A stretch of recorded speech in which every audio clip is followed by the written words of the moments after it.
तर छत्रपती संभाजीनगर महापालिका निवडणुकीमध्ये एमआयएमचे 33 नगरसेवक विजयी झाले।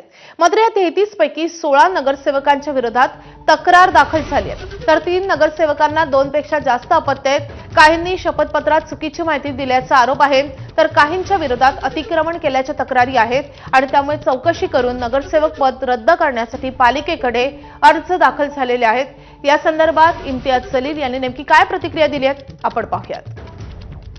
हे स्वाभाविक आहे जेव्हा जेव्हा निवडणूक संपतं तर त्यांचे जे विरोधी असतात, जे जिंकून आलेले असतात, त्यांच्या विरोधातले जे पराभव झालेले कॅन्डिडेट्स असतात किंवा ज्यांना तिकीट नाही मिळालेलं असतं, हे लोक तक्रारी देतात।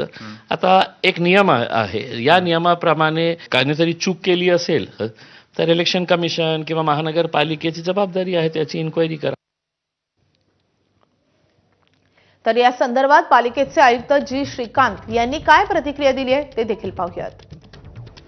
जवळपास 15 नगरसेवकांच्या बद्दल तक्रारी दिलेल्या आहेत। त्यामध्ये एकच उमेदवाराच्या विरोधात एकच नगरसेवकांच्या विरोधात 4-5 लोकांनी तक्रार केलेला आहे। त्यामध्ये प्रामुख्याने त्यांना 2 पेक्षा जास्त अपत्य असल्याबाबतचा आणि काही लोकांचे अनधिकृत बांधकामाच्या बाबतचा, काही लोकांनी अफिडेव्हिटमध्ये चुकीच्या माहिती त्या ठिकाणी दिल्याबाबतची तक्रारी प्राप्त झालेला आहे। एखादा नगरसेवक किंवा नगरसेविका कोणत्या कारणास्तव ते डिस्क्वालिफिकेशन होतोय, तो या संदर्भात विविध प्रावधान त्या ठिकाणी दिलेले आहेत आणि या सर्व गोष्टी आम्ही तपासून रितसर चौकशी करून त्यांच्या विरुद्ध कारवाई आम्ही प्रस्तावित केलं जाणार आहे।